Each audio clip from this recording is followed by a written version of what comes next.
Bienvenue dans Confidence d'entrepreneur. Ici, on vous dévoile de l'intérieur ce qu'un entrepreneur traverse lors d'une opération marquante de son parcours. Je suis Thomas Fertin, entrepreneur et surtout dirigeant du cabinet de fusion-acquisition, conseil, finance et transmission.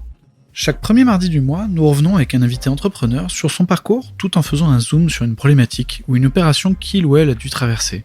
Cela peut être une reprise familiale, une transmission, un dépôt de bilan ou bien même le retournement d'une entreprise.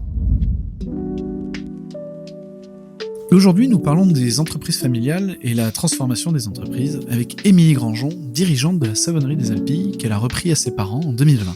La question du jour, c'est comment passer d'un producteur-distributeur de savon en B2C à une entreprise industrielle de production de savon et de produits cosmétiques en sous-traitance pour de grandes marques. Je vous souhaite une bonne écoute. Bonjour Émilie. Bonjour Thomas. Bienvenue dans Confidence d'entrepreneur, le podcast pour apprendre à entreprendre. Merci beaucoup de t'être rendu disponible en cette fin d'année 2025.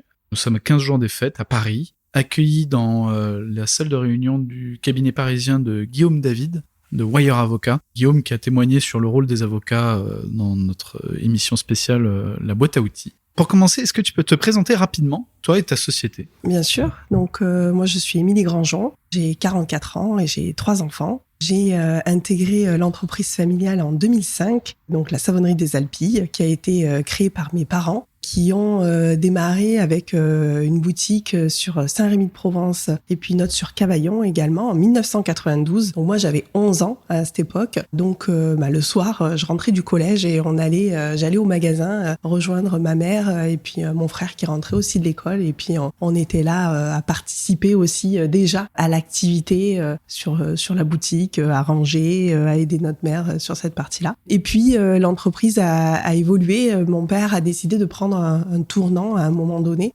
et de sortir du B2C. Donc ça s'est fait assez progressivement puisque d'abord il a monté un petit atelier de fabrication sur Saint-Rémy-de-Provence puisque au départ le concept était très novateur dans la boutique, c'est-à-dire qu'il fabriquait le savon devant les clients. Donc à cette époque-là, en 92, personne ne faisait ça. Aujourd'hui, on le voit beaucoup dans les boulangeries, les restaurants, mais à ce moment-là, personne ne faisait ça. Donc ça, c'était le concept au départ. Et puis au bout de quelques années, il a eu envie de se tourner vers le B2B, puisque mon père, il vient de la distribution de l'agroalimentaire, des fruits et légumes. Donc, pour lui, c'était beaucoup plus cohérent de se tourner vers le B2B. Donc, on a gardé une boutique qui a été tenue par ma mère à Saint-Rémy-de-Provence, en B2C. Et puis, on est parti sur la fabrication pour d'autres entreprises et on a commencé à aller chercher les premiers clients. Donc, c'était mon père qui fabriquait dans un petit garage le savon. Et il me disait, quand je faisais 100 kilos dans la journée, j'étais super content parce que c'était énorme en termes de production. Pour donner un ordre d'idée, aujourd'hui, en 2025, on peut faire quasiment 4 tonnes dans une journée. La progression, le gap, il est énorme en fait. On va y revenir. Tu vas un peu vite, mais on va y revenir. Alors, avant de rentrer dans le détail, comment tu résumerais ton parcours à ce stade aujourd'hui ? Donc, tu as intégré l'entreprise familiale que tu as repris. Comment tu définirais ton parcours en une phrase ? En une phrase ?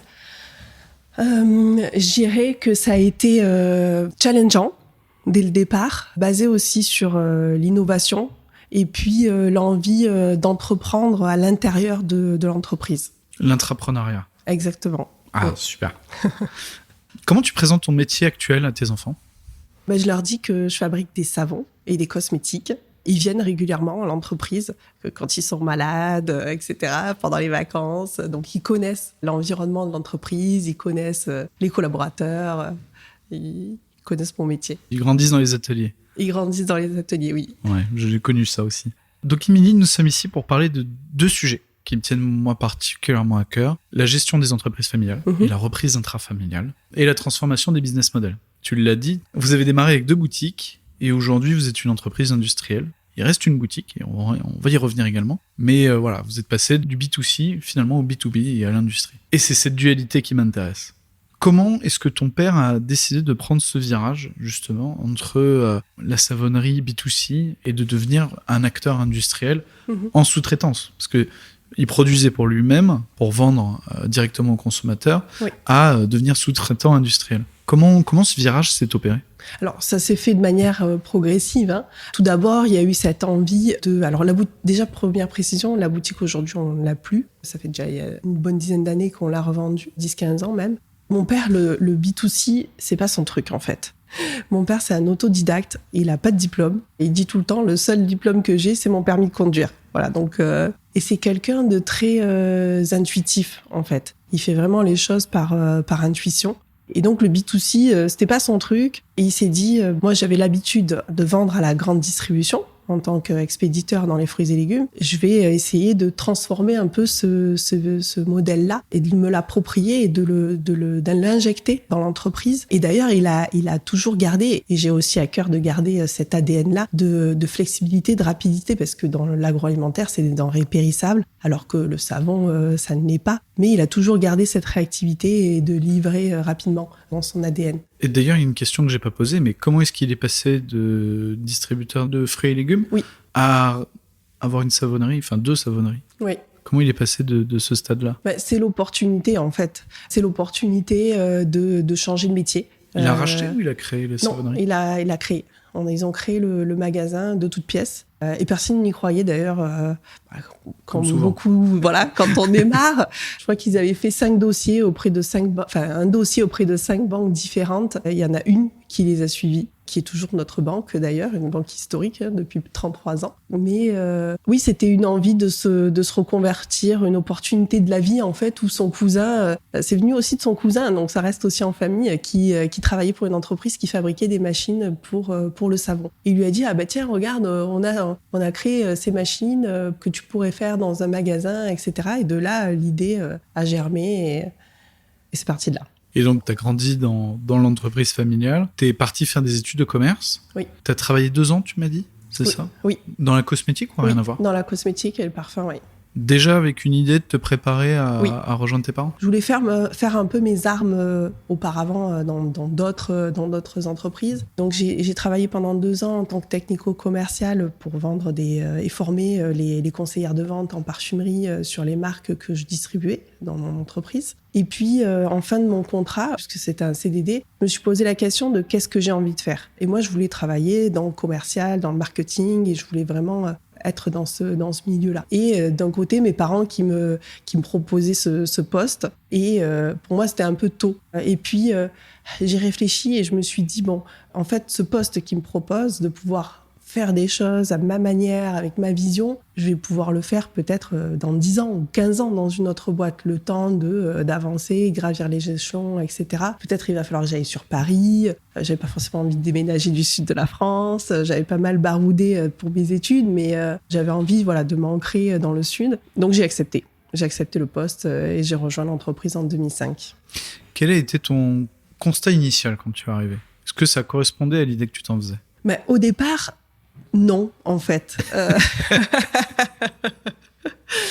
Parce que quand on entreprend, enfin quand on travaille aussi en famille, bien souvent, en tout cas ça a été mon cas, j'ai dû me créer ce poste en fait. J'ai dû la prendre ma place. Et ça n'a pas été facile. C'est vrai que mon père, il a un caractère fort, il a toujours eu l'habitude de tout gérer, de tout diriger. Donc j'ai vraiment dû pousser les murs pour prendre ma place. Et oui, imposer ma manière de faire aussi sur le développement commercial dans un premier temps. Oui. Est-ce que tu as déjà un tips, une astuce pour quelqu'un qui voudrait rejoindre l'entreprise familiale sur toi, ce qui t'a aidé à t'intégrer finalement et à faire ton petit trou à côté d'un papa qui prend pas mal de place? Oui.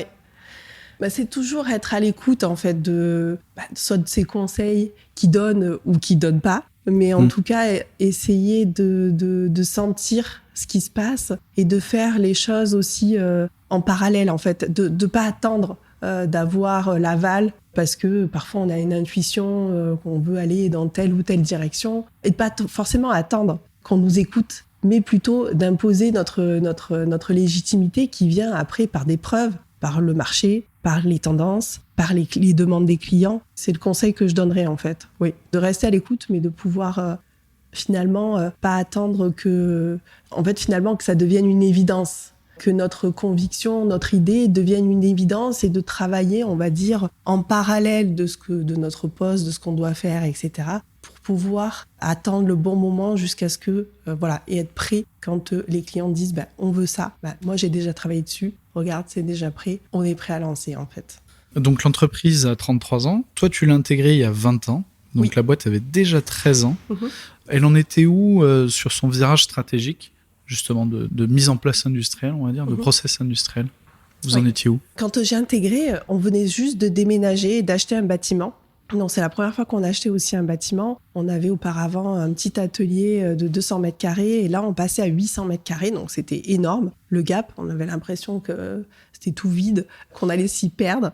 Et puis, ça s'est rempli. La nature a horreur du vide, donc ça s'est rempli assez rapidement. Et surtout, ça a été aussi une étape où on est passé de vraiment très artisanal, très manuel, à beaucoup plus automatisé. Et donc, c'est là où on a intégré notre première ligne de fabrication automatisée. Donc, à ce moment-là.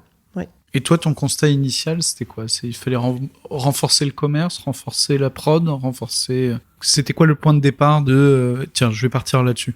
Justement, on parlait tout à l'heure d'intuition. Oui. Quand j'ai intégré l'entreprise, on faisait uniquement de la fabrication avec notre gamme que l'on avait en standard. Marque blanche non, notre gamme standard avec notre marque, on va dire. Il n'y avait pas vraiment de marque dessus, mais c'est une gamme standard qu'on avait sur stock et qu'on vendait, qu'on distribuait à des grossistes, des distributeurs qui, eux, revendaient dans les boutiques. D'accord, c'était ta marque à toi avec tes compositions, tes formulations. Exactement. Okay. On a démarré comme ça. Dans les boutiques, c'était les produits qu'on vendait. Ensuite, quand on a commencé à industrialiser, c'était également les produits que l'on vendait.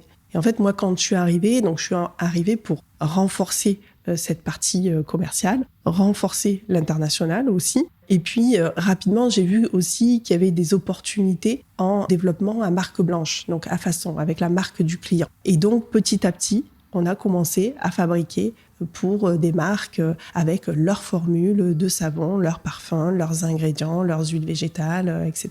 Est-ce que tu avais besoin de travailler 2 fois plus que tout le monde pour prouver ta place et ta légitimité? Oui, mais parce que je pense qu'aussi c'est dans mon caractère. Parce que je travaille encore 2 fois plus que tout le monde. Après, c'est ton rôle de dirigeante aussi. Aussi. On en a parlé, mais quand on a préparé cet entretien, tu m'as dit tu t'es rapidement rendu compte que le commerce était bien, mais qu'il te manquait un aspect technique. Oui. Et du coup, tu as toi-même pris un virage stratégique sur ta vie personnelle. Oui. Et tu as repris tes études. Exactement. C'était en 2008 où j'ai repris des études. En fait, quand j'ai intégré l'entreprise, il y avait effectivement cet axe de développement vers la marque blanche, la fabrication à façon. Et puis, j'avais aussi envie d'aller plus loin. Mais je me suis rapidement rendu compte que mes études en école de commerce, ça suffisait pas. Il me manquait l'aspect technique. J'avais envie d'en savoir plus sur la fabrication du savon, la saponification, la cosmétique aussi en général. Puis j'avais cette petite idée en tête à laquelle, pour moi, ça me semblait encore un petit peu, inaccessible, inatteignable. C'était de pouvoir fabriquer des crèmes, fabriquer des décors, des crèmes visage, des crèmes mains, etc. Mais j'avais pas la compétence en fait pour le faire. Et donc j'ai décidé de me former, donc de reprendre des études et de faire un BTS en chimie que j'ai fait en alternance, tout en continuant mon poste sur le développement commercial à la savonnerie. Donc en venant d'un bac littéraire, j'ai dû faire une mise à niveau avant d'intégrer le BTS et trouver un BTS aussi qui croit en mon projet, ce qui n'était pas forcément facile parce que venant de mon bac littéraire, tout le monde me disait mais tu vas te planter. Ouais, mais en ayant quand même les pieds déjà dans le pot de fleurs, quoi. Enfin, t'étais déjà au sein d'un labo, quoi. Oui, tout à fait. Tout à fait. J'avais déjà l'entreprise. J'étais, on va dire, à contrario des autres élèves qui sortaient du bac, qui eux avaient les connaissances en tout cas plus en maths, chimie, physique, et qui cherchaient une entreprise. Moi, c'était le contraire. J'avais une entreprise, mais j'avais pas les connaissances chimie, maths, etc. Alors, tu vois, ça c'est le sujet de je voulais maîtriser et donc j'ai repris mes études. C'est un sujet nous qui est assez quotidien parce qu'on fait de la reprise par personne physique d'entreprise dans mon cabinet et souvent on a un banquier, assureur, conseil en IT, tu vois, par exemple, qui rachète une boîte d'électricité industrielle, de mécanique, de plasturgie ou que sais-je. Tu vois, des métiers assez techniques. Et en fait, c'est l'éternel débat que nous avons avec nos clients et nos équipes, c'est est-ce que c'est le rôle du dirigeant d'être un expert dans le domaine d'activité? Il faut qu'il comprenne les tenants et aboutissants, bien entendu, mais est-ce qu'il a vraiment besoin, finalement, d'être le meilleur dans le domaine d'activité? Toi, t'es parti de ce principe-là qu'il fallait que ce soit toi qui sois à la base de la technicité. Oui. Pourquoi? Déjà, c'est dans mon caractère. Je dois pouvoir tout maîtriser, tout connaître et tout comprendre. Donc, j'ai vraiment cette envie de comprendre. Et c'est ce qui me manquait, en fait. Quand je regardais la saponification, j'y comprenais rien. Donc, ça me semblait complètement ésotérique. Et je me suis dit, mais c'est pas possible, en fait. Je peux pas gérer, pouvoir prétendre à reprendre une entreprise si je comprends pas ce qui se passe. Et puis, voilà, dans cette envie aussi de développer l'entreprise, d'innover dans d'autres activités, pour moi, ça devenait indispensable, en fait. L'idée, c'était pas de reprendre l'entreprise pour faire exactement ce qui se faisait et se reposer sur ses acquis, en fait, et être dans une optique confortable. L'idée, c'était de pouvoir innover, oser peut-être ce que personne n'avait jamais pensé et innover.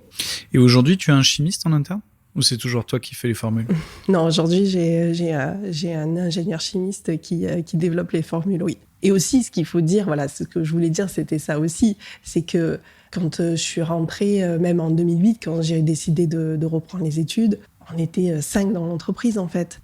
On n'avait pas le cash nécessaire pour avoir justement investir dans un ingénieur chimiste qui aurait développé le labo, fait tout le process industriel, fait les premières formules. Il aurait fallu investir pendant des mois sans avoir de retour sur investissement. Donc en fait, on pouvait pas avoir ces talents-là. Donc je devais incarner ces talents. Et puis honnêtement, mon père, il y croyait pas trop au départ à cette idée-là. Tu sors de tes études, tu trouves les premiers clients et ça vient naturellement ou tu as continué à galérer un peu Non, alors d'abord j'ai galéré.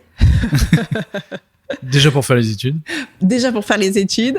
Ouais, déjà ça c'était une étape compliquée parce que j'avais beaucoup de lacunes à rattraper, donc j'ai passé 90% de mes week-ends pendant 2 ans. Donc, c'était vraiment un sacrifice aussi personnel. Et puis, quand j'ai eu mon diplôme, en fait, en BTS Chimie, en plus, je suis sortie de major de ma promo, donc complètement inattendu. Au départ, je croyais que mes profs, ils me faisaient une blague quand ils m'ont dit ça. Je dis non, arrêtez.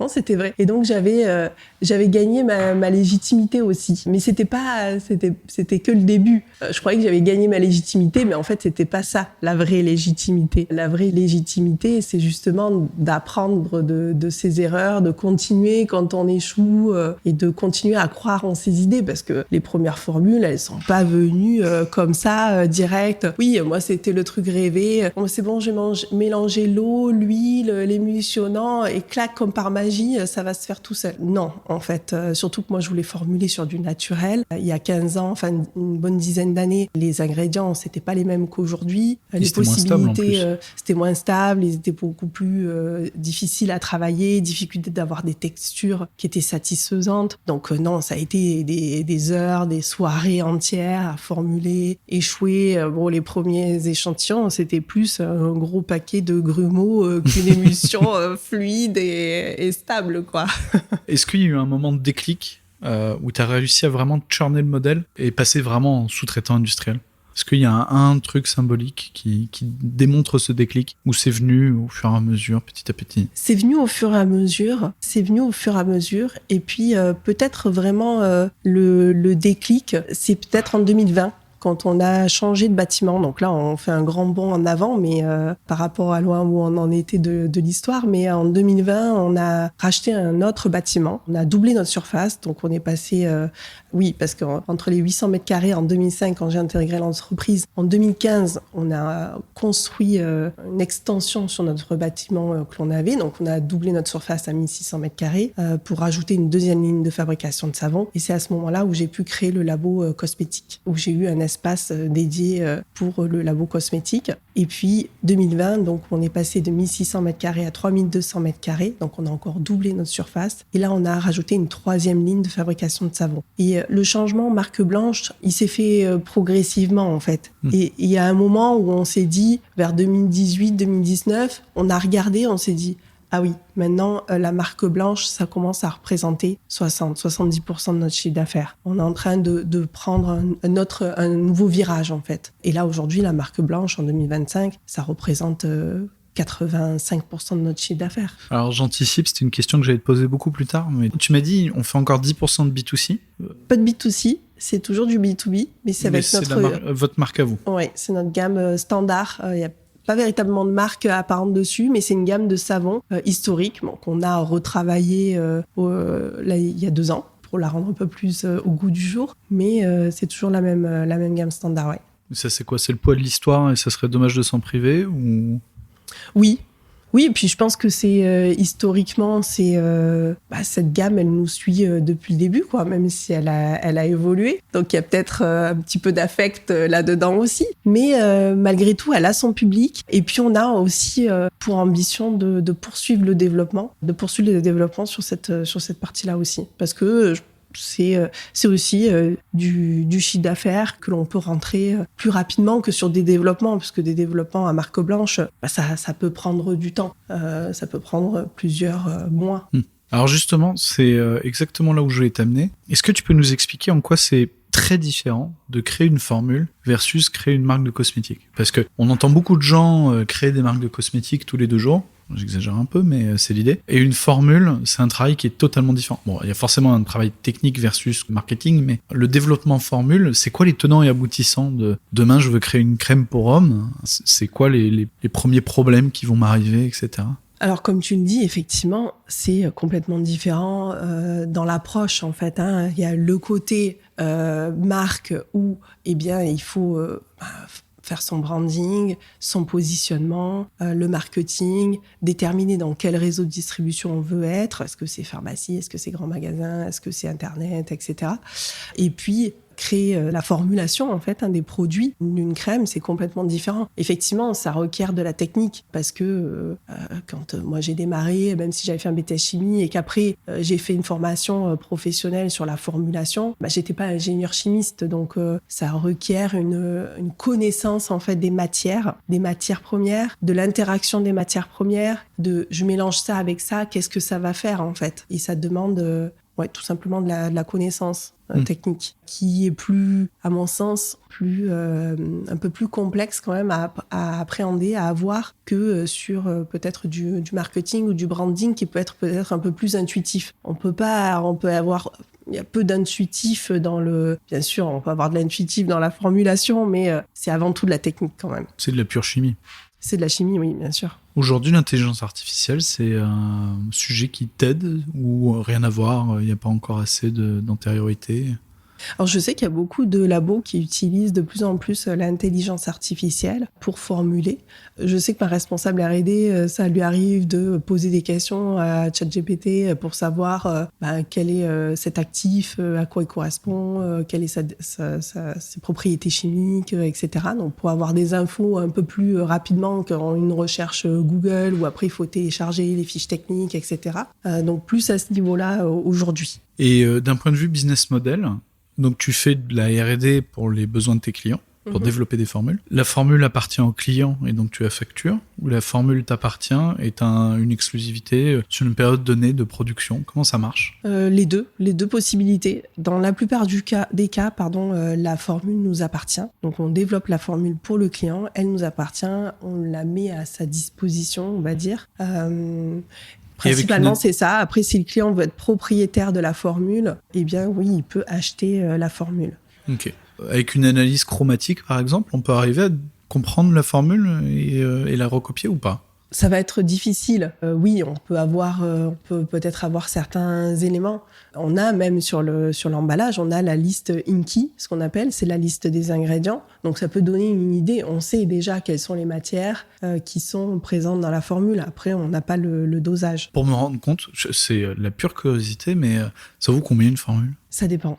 Enfin, là, il n'y a pas vraiment de réponse standard sur ça, parce que ça va vraiment dépendre des matières premières qu'on va mettre à l'intérieur. Ouais, voilà. Mais le côté R&D, plus que le côté matière première, le côté R&D de développer une formule. Encore une fois, demain, je veux faire une crème de jour pour homme. Ça dépend, parce que ça peut être...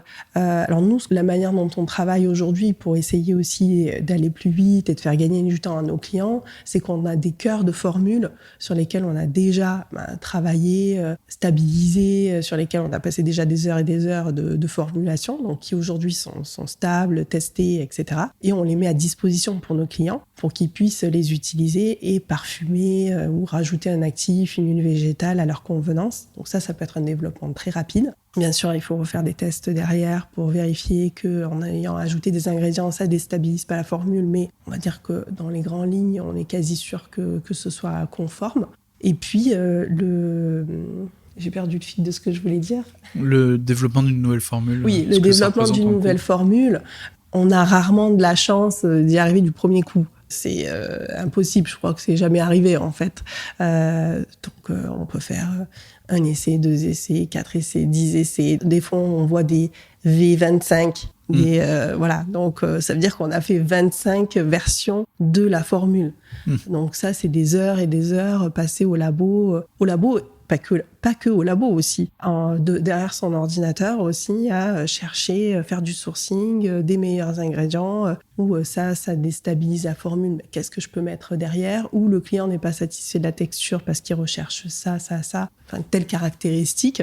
Qu'est-ce que je peux trouver comme ingrédient qui va répondre à sa demande? Ou qu'est-ce que je peux trouver comme actif qui va répondre à son cahier des charges, en fait? Donc, il y a aussi des heures de recherche avant de pouvoir développer, en fait. Je rétropédale un tout petit peu, mais ton père qui a vu la transformation et lui qui voulait faire de la distribution, qui est finalement devenu industriel, comment il a appréhendé ça? Ça s'est bien passé? Dans quel sens tu veux dire? Entre vous, est-ce que tu as un moment... T'as tué le père, comme dit l'expression, et du coup t'as gagné parce que vous êtes passé au-delà des 50% de sous-traitance versus la marque historique, enfin les produits historiques. Oui. Est-ce que ça s'est passé dans de bonnes conditions? Est-ce qu'il y a eu des freins qui ont été... Est-ce que ton père a appuyé sur la pédale de frein, tout simplement? Non, pas du tout. Pas du tout, parce qu'en fait, ça s'est fait progressivement. Et puis, en fait, ce qui gagne toujours, c'est le marché, c'est les clients. Donc la demande des clients était là. On n'allait pas dire non juste parce qu'on veut vendre uniquement notre gamme standard. Donc en fait, ça s'est fait naturellement. Et puis moi, franchement, je me suis éclatée dans la gestion de projet. Pour moi, c'était génial parce que il y avait cette envie aussi de développer. Moi, j'étais à 100% avec les clients, j'étais à fond dans leur projet, je l'ai développé comme si c'était ma propre marque, quoi. Et il fallait faire du graphisme, je me suis formée au graphisme pour les aider dans le graphisme parce que certains profils de clients qui se lançaient, ils n'avaient pas les moyens de faire du graphisme, d'avoir un graphisme, etc. Donc je les aidais sur cette partie-là. Enfin, pour moi, c'était hyper challengeant, hyper motivant. Et non, mon père, au contraire, il était super content de cette transition parce qu'il voyait aussi l'évolution de l'entreprise et au contraire il a poussé dans ce sens-là en fait. Quelle était la gouvernance? Elle a évolué naturellement, mais entre ton père, toi, ta maman aussi y travaillait? Oui, tout à fait. Pas ton frère et ta sœur, il me semble. Mon frère à un moment, oui. Pendant 5 ans, il a travaillé avec nous. Et ma sœur aussi, pendant 3-4 ans, elle a travaillé aussi avec nous. Ah ouais, très familial. Oui, tout à fait. Et comment a évolué la gouvernance? Est-ce que vous étiez fixé des échéances ou pareil, ça s'est fait naturellement? Comment ça a marché? C'est plutôt mon père qui avait tout entre les mains, en fait. Donc, c'est lui qui donnait la direction. Et puis, mon frère était plus sur la partie production quand il a travaillé avec nous. Donc, recadrer, production, structurer la production. Lui, c'était vraiment son rôle. Et puis, il est très doué là-dedans. Il a une intelligence machine qui est très forte, en fait. Donc, c'est assez intuitif chez lui. Donc, lui, il était vraiment focalisé sur cette partie-là. Et moi, c'était plutôt l'envie d'innover, de créer autre chose, d'avancer, de faire évoluer l'entreprise en créant d'autres produits annexes au savon, en fait. Ok. Et alors, on l'a pas dit, mais tu as repris l'entreprise entre-temps. Est-ce que tu avais déjà pris la place de ton père avant de reprendre ou vous avez attendu de faire, alors au-delà de la transaction financière, mais le fait de signer les papiers et que ça y est, c'est moi le chef maintenant? Moi, j'ai une philosophie, c'est de dire qu'il n'y a qu'un seul chef dans une entreprise, il n'y a qu'un seul siège de dirigeant. Et comment vous avez organisé cette transition, justement? Alors, j'ai repris la gérance officiellement en 2020. En janvier 2020. Et c'est au moment où on a signé pour acheter le bâtiment. Je crois qu'une semaine après, c'est confinement total. Donc, sur le coup, j'ai dit... moi, j'ai eu peur. J'ai dit, mais on peut pas y aller, en fait. On sait pas ce qui va se passer, etc. Et mon père, il m'a dit, si, on y va quand même. Donc, j'ai dit, OK. je te suis, t'es sûr de ton coup parce que là, du coup, je viens de reprendre la gérance. Il y a le confinement, le Covid, on sait pas ce que ça va donner. Il me dit non, fais-moi confiance. On y va. Donc, on s'est lancé sur le rachat de ce bâtiment. C'était aussi un gros challenge parce que déménager 2 lignes de fabrication, le labo cosmétique. Un déménagement d'entreprise, déjà, c'est pas simple. Donc, puis quand on a des machines de plusieurs tonnes à déménager, c'est pas comme quand on déménage sa machine à laver, quoi. C'est pas pareil. Et puis, créer tout le réseau électrique, d'oblicolés, etc. Et du coup, comment s'est organisée cette transition sur la transition de gérance et de présidence, on va dire. Donc 2020, voilà, j'ai repris officiellement la gérance. Ensuite, on a fait 2 ans de transition puisque mon père a pris sa retraite en 2022. Donc pendant l'année 2020 et 2021, on a fait 2 ans de transition avant qu'il parte à la retraite. Et moi, j'ai racheté les parts à l'actionnariat familial, donc mes parents, mon frère et ma sœur. Ça s'est fait fin 2021. Ok. Et comment on fait pour pas s'engueuler? On s'engueule en fait.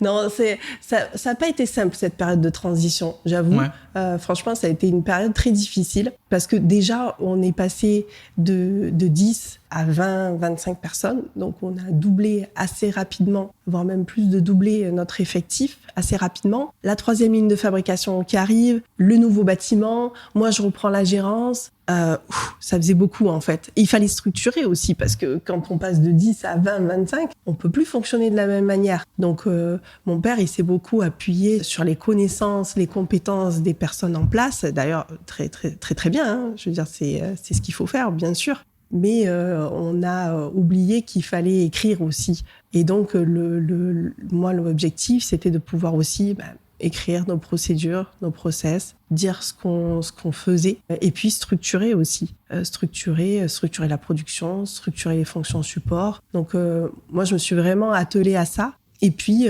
petit à petit aussi reprendre le management des équipes. Mais on n'avait pas la même vision du management. Déjà un homme, une femme, c'est déjà 2 visions complètement différentes bien souvent, et puis 2 générations différentes aussi.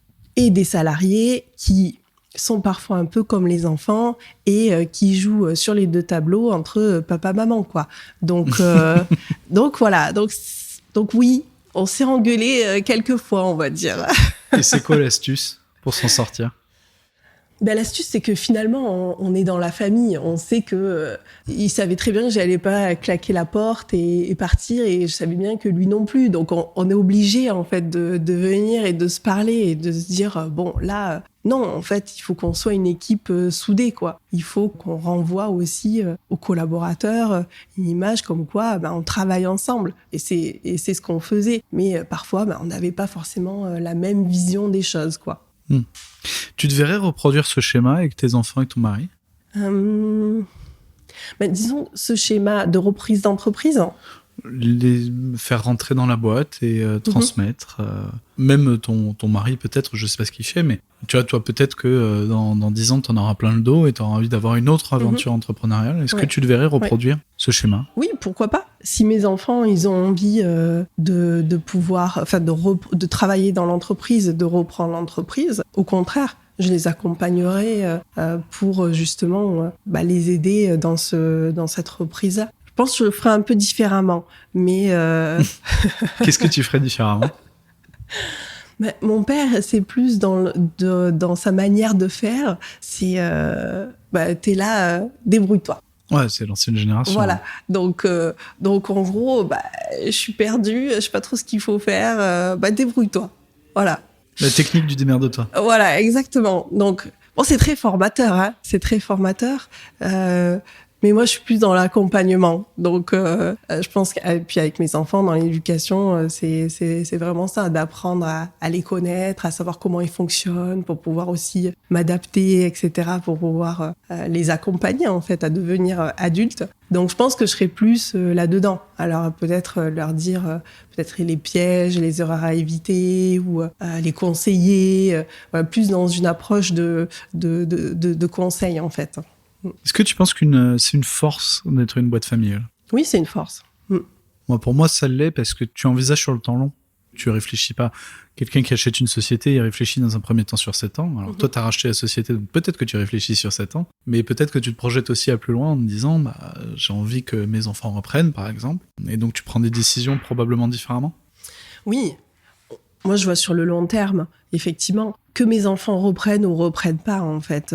Je sais pas, aujourd'hui, ils sont petits. Ils ont entre 13 et 7 ans. Donc, je sais pas ce qu'ils vont faire dans l'avenir. Mais bon, ils vont pas tarder à faire des cartons, là. Ouais.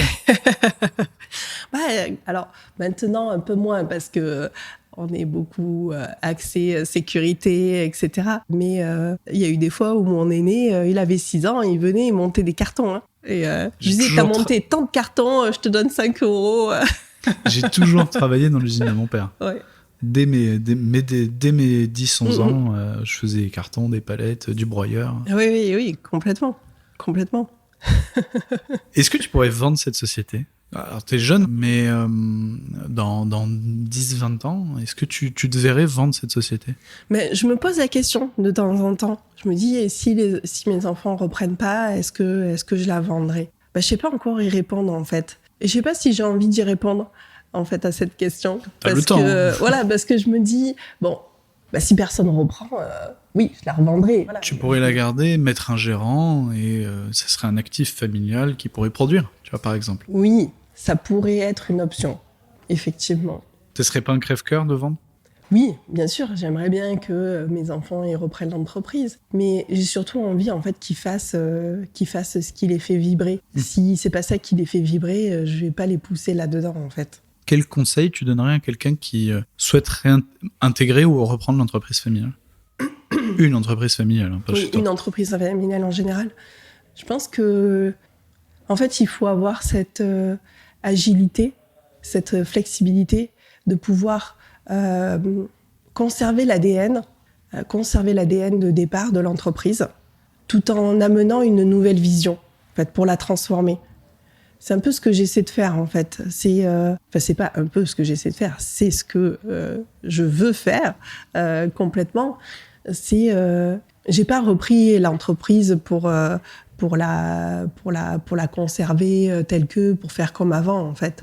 J'ai repris l'entreprise pour la bousculer, pour la préparer vers l'avenir, pour y mettre ma vision, mais tout en conservant notre ADN de départ, notre ADN justement d'agilité, de flexibilité, de rapidité, d'adaptabilité aux clients. Et c'est là tout l'enjeu, je pense, quand on reprend une entreprise.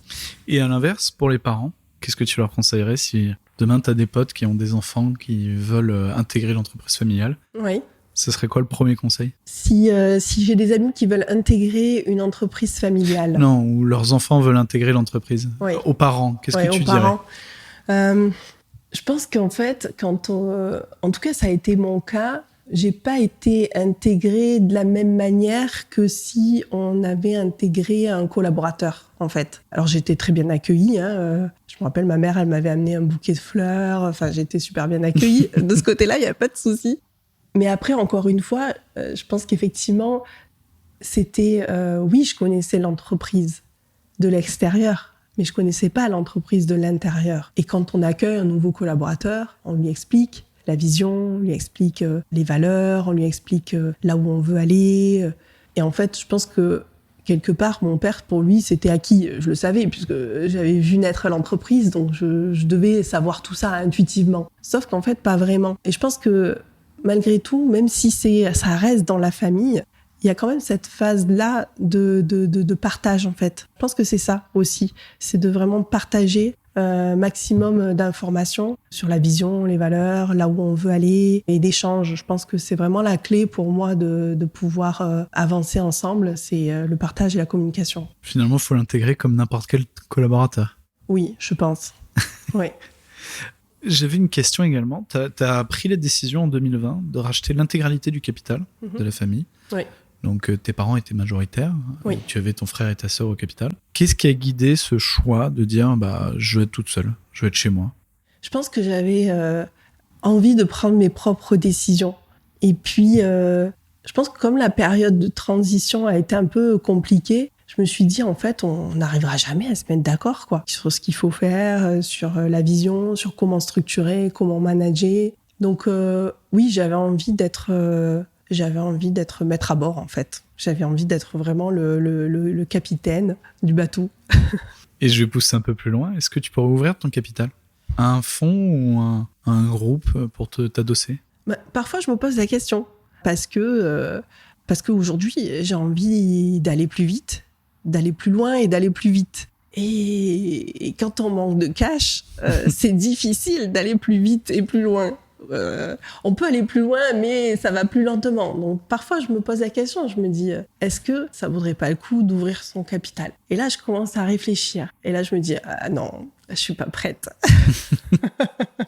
Alors, tu as des fonds minoritaires qui sont là pour t'aider et t'accompagner et qui ne s'immiscent pas dans la gestion, donc tu resteras seul maître à bord. Mais oui, je comprends la rhétorique est inverse par rapport à la rhétorique de base. Mais à deux, on va plus vite, plus loin et plus haut, généralement. Oui, c'est pas toujours facile d'être tout seul à prendre les décisions. Oui, on parle souvent de la solitude de l'entrepreneur. Je la vis souvent, oui. Quels sont les enjeux de ton secteur aujourd'hui? Quels sont tes freins? Quel est le grand mouvement qui est à mener? Sur le secteur de la cosmétique, il y a énormément de choses. C'est toujours porté par l'innovation. Je pense qu'effectivement, l'innovation, l'intelligence artificielle aussi, ça va imprégner tous les domaines, tous les secteurs d'activité.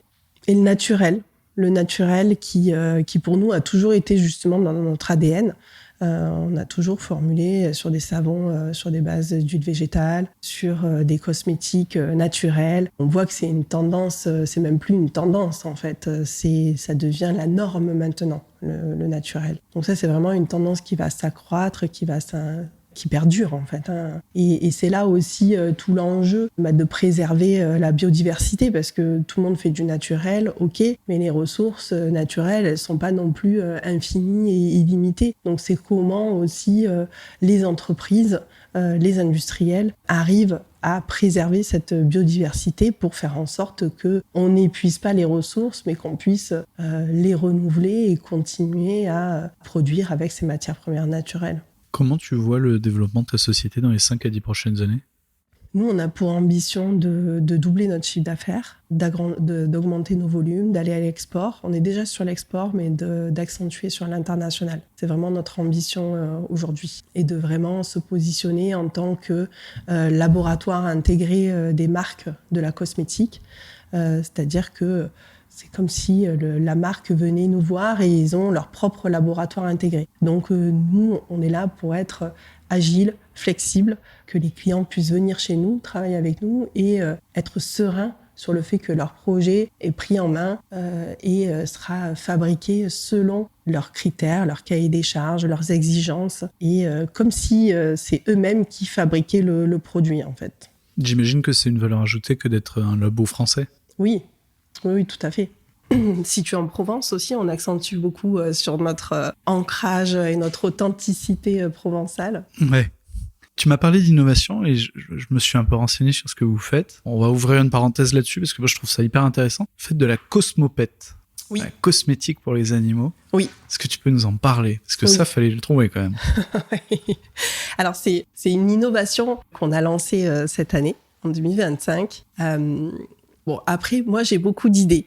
Alors, c'est parfois ce que me reproche mon équipe, parce que, et encore, je leur dis pas tout, j'essaie de me limiter, parce que sinon, après, ça peut partir un peu dans tous les sens. Donc, en fait, c'est une opportunité aussi de marché, dans un premier temps, où, alors, justement, on a participé au Cosmopet, qui était le premier salon pour les soins pour animaux. Donc, j'ai appris que là, on ne disait pas forcément cosmétique pour animaux, mais soins pour animaux, puisque la cosmétique est réservée pour les humains. Et donc, c'est un marché qui est en pleine croissance, en fait. Et pour nous, alors, bien sûr, il y a cette opportunité de marché, mais ça va au-delà de ça. C'est de mettre à disposition, en fait, des animaux, des marques qui font des soins pour animaux, notre expertise sur les ingrédients, sur les matières premières, sur les formules. Donc, on a développé 4 formules qu'on a fait tester en interne. On est plusieurs à avoir des chiens ou des chats. Et donc, on a testé. Et pour la petite anecdote, récemment, en fait, on a 3 bébés chatons qui sont nés à l'entreprise. qui en fait la femelle est venue mettre bas sous un quai de réception. Donc un matin, on est arrivé, on a ouvert l'entreprise et on a entendu des chatons miauler. Sauf que la maman n'est jamais revenue, donc on a décidé de les récupérer avec Fanny pour tout tester dans le labo. Non, alors non, au départ c'était pas l'objectif. On a décidé de les récupérer pour les sauver parce que sinon ils allaient mourir. C'était le soir, c'était le week-end, ils allaient mourir. Donc avec Fanny, ma responsable opérationnelle, je suis passée sous le quai pour récupérer les chatons et je les ai récupérés chez moi. Donc là ils ont 1 mois et demi. Et donc, je les nourris au biberon depuis 1 mois et demi, quasiment nuit et jour. Mes enfants, ils sont super contents. Tu m'étonnes. Malheureusement, il y en a un qui n'a pas survécu, donc il nous en reste 2. Mais il y en a un des 2 qui avait, et c'est là où je voulais en venir, qui avait une patte qui était abîmée quand à la naissance, en fait. Ça lui a fait comme un garrot. Donc, je l'ai mené au vétérinaire qui m'a donné des antibiotiques et qui m'a dit de désinfecter, etc. Mais je me suis dit, mais ça va pas suffire si on fait juste ça. Il m'a dit, il y a de grandes chances pour qu'il perde sa patte. Elle va se nécroser et elle va tomber. Et je dis, ah non, mais c'est trop triste. Ma fille qui pleurait, qui me disait, mais maman, on peut pas lui laisser perdre sa patte. Je dis, c'est vrai, t'as raison. Donc, nous, on avait développé dans nos formules pour le Cosmopet, justement, qui était début octobre, on avait développé un stick nourrissant pour pattes et coussinets. Je me suis dit, mais je vais lui mettre du stick nourrissant, parce que ça faisait un aspect très sec. J'ai après avoir désinfecté, je lui mettais le stick nourrissant et je lui faisais un massage pour faire circuler le sang, parce que c'était ça le problème, c'est que le sang ne circulait pas bien dans sa patte. Je me suis dit, si on fait rien, ça va pas marcher. Donc, je lui faisais des petits massages avec notre stick nourrissant et je lui faisais de la petite rééducation. Et aujourd'hui, il court partout et sa patte, elle est complètement revenue nickel, quoi. C'est génial. Ouais. Mais du coup, la Cosmopet, alors faut pas dire Cosmopet, c'est... Soins pour animaux. Soins pour animaux. Oh, c'est moins mignon, hein. Je préfère Cosmopet. C'est quoi? C'est ton initiative personnelle où tu as développé des formules et des produits et tu vas essayer de les vendre à des marques? Ou toi-même, tu vas créer une marque et essayer de le distribuer? Oui, c'est la première option. En fait, c'est notre initiative. Quand on a vu cette opportunité de pouvoir développer des soins pour animaux, on a développé les formules. On a participé donc au Cosmopet Awards. Et puis après l'idée, et là, on est en train de développer des gammes pour des marques de soins pour animaux. Oui. Oui. Comment est-ce qu'on transforme un héritage sans le trahir? C'est là tout l'enjeu, en fait. C'est comment, effectivement, on arrive à construire, à aller plus loin sans détruire ce qui a été fait. Et pour moi, c'est toujours se rappeler de là où on vient, en fait. C'est continuer à avancer, à évoluer sans effectivement détruire et surtout préparer aussi pour l'avenir. Parce que on peut pas, une entreprise, c'est vivant, en fait. On peut pas la figer dans le marbre. On peut pas se dire, on a toujours fait comme ça, donc ça fonctionne, donc on continue. Non. En fait, moi, je suis tout le temps en train de dire à mes équipes, c'est pas parce qu'on a toujours fait comme ça qu'il faut continuer à faire comme ça. Au contraire, il faut toujours se remettre en question. Alors, c'est peut-être dans mon caractère aussi, je me remets toujours en question, peut-être parfois trop, mais je trouve que c'est hyper important, en fait, de toujours remettre en question ce qu'on fait, comment on le fait, pourquoi on le fait, et de toujours retravailler sur la vision. Et en fait, c'est comment on allie la nouvelle vision de l'entreprise qu'on veut avoir tout en gardant son ADN et son héritage, son authenticité, en fait. Tu vois, moi, je pense qu'il n'y a pas une journée où je dis pas qu'une entreprise est un organisme vivant. Qui grandit, qui apprend, qui mûrit, qui tombe malade, qui se casse la patte, etc., etc. Mais à partir du moment où tu acceptes cet enjeu, le matin quand tu arrives, tu te dis qu'est-ce qui va me tomber sur le coin du dos, voilà, c'est ça. C'est tous les jours, il y a des nouvelles choses. Ouais. Oui, tout à fait. C'est ça qui est challengeant et c'est ça qui est excitant aussi parce que même si parfois quand il y a beaucoup de problèmes d'un coup, on aimerait bien qu'il y en ait moins, mais c'est ce qui fait aussi on va dire le challenge de l'entrepreneuriat. Tu pourrais reprendre un job salarié? Je pense pas. Après, moi, j'ai une grande capacité d'adaptation. Donc, je pense que je pourrais... Des fois, je me pose la question, oui, si je pourrais le faire. Je pense que je pourrais le faire, mais il faudrait vraiment que l'entreprise corresponde à mes valeurs et dans laquelle je puisse aussi exprimer et transmettre quelque chose, en fait. Avoir de la liberté aussi. Oui. Ouais, oui. Clairement. Et je pense que ça peut se faire. J'espère que, en tout cas, dans mon entreprise, les personnes se sentent libres justement de pouvoir proposer des idées et de pouvoir aussi avoir leur propre manière de faire, en fait. Qu'est-ce qui te guide au quotidien, qui fait que tu te lèves le matin? Difficile de dire s'il n'y a qu'une chose. Il y a plein de choses. C'est cette envie. Moi, ce qui me motive surtout, en fait, c'est l'équipe. C'est l'équipe, c'est que j'ai envie qu'ils soient fiers de travailler dans l'entreprise. J'ai envie de leur montrer que l'entreprise, elle évolue, elle avance, que c'est une entreprise humaine, que c'est une entreprise qui innove, qui est là pour eux, en fait. Voilà, c'est aussi ça qui me motive énormément, en fait, tous les jours. Ouais. Et ce qui te passionne le plus? Dans l'entreprise? Dans ton rôle de chef d'entreprise? Ce qui me passionne le plus, en fait, il y a plein de choses qui me passionnent. Il y a plein de choses qui me passionnent. C'est avoir des idées. C'est voir les idées qu'on peut avoir ensemble, en fait, aussi. Parce que moi, j'ai des idées, mais les autres aussi, ils en ont. Et de voir les propositions qu'ils font, comment ça amène d'autres idées, comment ça amène une transformation. Et c'est ça qui me passionne, de voir que ensemble, on peut construire énormément de choses. La formulation aussi, innover sur de nouvelles formules, ça me passionne. Alors aujourd'hui, je les fais plus, mais j'adore mes réunions avec la R&D, de dire ah ben tiens, et si t'essayais ça, et si on essayait ça, et enfin je trouve ça génial, quoi. Bah, et il y a de le côté voir je retrouve tout qui est génial. Oui, c'est clair. C'est clair. Puis de voir après la satisfaction du client. En fait, ce qui me passionne, c'est de dire, voilà, on est parti d'une idée, que ce soit la nôtre ou celle du client, et on en a fait un produit, en fait. Moi, j'adore j'adore ce qui est concret. J'ai un côté assez manuel, donc j'aime bien créer, j'aimerais bien concrétiser les choses. Et donc de voir après le produit fini, quand on le voit en magasin, quand on le voit sur les rayons, enfin c'est une fierté immense. On se dit, des fois quand je me balade, quand on fait les magasins avec mes enfants, je leur dis ah ben voyez ces produits là, ça c'est maman qui les a fait. Ah ben là ils sont super contents. Là c'est fier. Et moi aussi je suis super fière, quoi, en fait. Comment tu vois ton parcours à ce stade? Comment tu le qualifierais? C'est pas facile comme question. Ouais, elle est pas simple. Ouais. Est-ce que tu es fier de ton parcours déjà pour commencer? C'est vrai que moi, je suis toujours dans l'action. J'ai une idée, il faut que je la mette en œuvre, et je suis toujours dans l'action. Et des fois, c'est ce que aussi me reprochent un peu les équipes, c'est que des fois, j'oublie un peu de leur partager mes idées, mon action, et peut-être un petit peu de les impliquer parfois.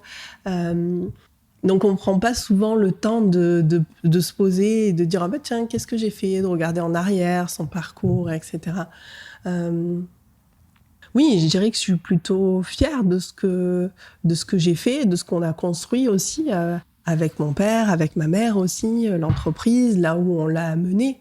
Et pour moi, il reste encore plein de choses à faire. Donc c'est vrai que j'ai plutôt tendance à regarder tout ce qui reste à faire que de regarder tout ce qu'on a déjà fait.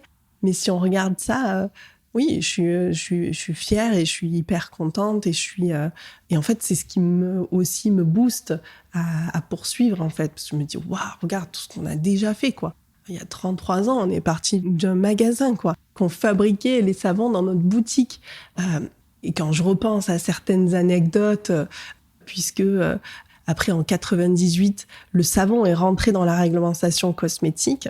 Et donc nous, on s'est dit, à ce moment-là, il faut qu'on emballe tous nos savons. Donc ce qu'on faisait, c'était, désolée, je fais une digression là, mais non, c'est très bien. C'est quand on s'est dit, alors c'était l'été en plus. Donc moi l'été, je travaillais dans la boutique avec ma mère. Et là, donc quand on emballait tout à la main. Donc on découpait du papier cellophane et on emballait chaque savon à la main. Et donc, ce qu'on faisait, c'est qu'on le ramenait le soir. Et donc, c'était au moment de la Coupe du Monde. Donc, moi, le soir, en regardant les matchs de la Coupe du Monde en 98, j'emballais les savons. Et on gagnait.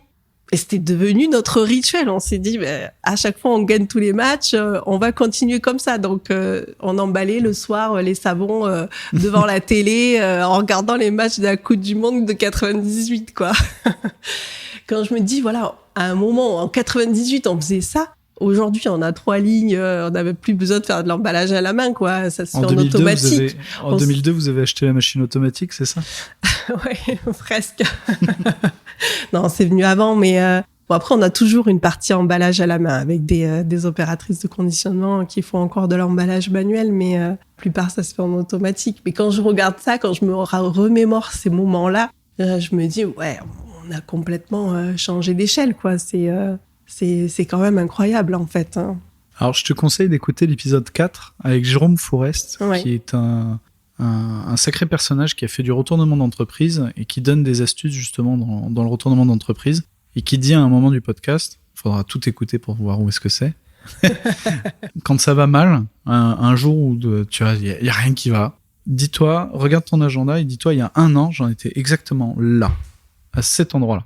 On est le 10 décembre, tu regardes 10 décembre 2024, où est-ce que j'en étais? Et moi, qui suis un peu assujetti à des top and down, je le fais et ça fait un bien mais monstrueux. Ouais, tu dis il y a 1 an jour pour jour, j'en étais là, aujourd'hui j'en suis là. Ouais, en fait ça va. Finalement ça va, tout va bien.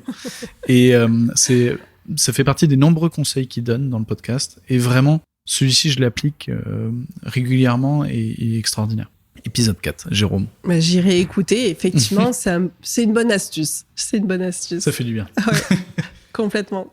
Quel conseil, toi, tu donnerais à quelqu'un qui souhaite se lancer dans l'entrepreneuriat aujourd'hui? En partant de zéro? Il se lance. Ça peut être une reprise ou une création.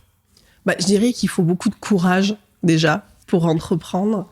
Beaucoup de courage et de résilience. Je dirais que la résilience, c'est vraiment capital, en fait. C'est pas se contenter, c'est pas juste voir les échecs, c'est apprendre de ces échecs et continuer encore d'y croire, même quand on se trompe, même quand on fait des erreurs, réorienter, essayer et être dans l'action. Parfois, j'ai eu une période un peu comme ça où la peur de se tromper me bloquait et m'empêchait en fait de mettre en œuvre des choses par peur de me tromper. Et parfois aussi, j'ai peux avoir tendance à être comme ça, à me dire il faut que la solution soit forcément successful, soit forcément parfaite et fonctionne forcément. Et parfois, ça peut bloquer l'avancement en fait, parce que le coût de l'inaction on ne mesure pas, mais il est hyper impactant en fait. Donc je dirais oui, être dans l'action et bien sûr mesurer les risques à chaque décision qu'on prend, mais toujours avancer.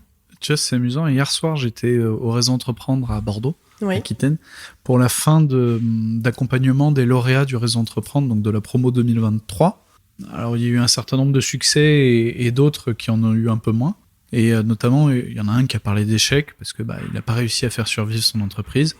Bon, en même temps, il s'était mis un sacré challenge, mais il a créé une fromagerie de lait de brebis from scratch. Faut se lever de bonne heure, je pense, aujourd'hui pour arriver à faire ça. Oui. Et tu vois, je suis allé le voir à la fin du discours en lui disant, mais pour moi, il n'y a pas d'échec. Il y a des moments où on se trompe. Bon, voilà, ça n'a pas marché, mais tu vas construire par-dessus. Et je lui ai donné mon propre exemple. Moi, je me suis associé avec des gens. Je me suis désassocié relativement rapidement. Et tout le monde m'a dit, mais c'est dommage, t'as construit quelque chose, etc. Ouais, mais aujourd'hui, moi, je vais créer une nouvelle boîte qui va être encore mieux, parce que j'ai fait un certain nombre de bêtises ces 3-4 dernières années. J'étais intimement convaincu qu'il fallait que je m'associe pour progresser, pour aller plus vite, plus fort, plus machin.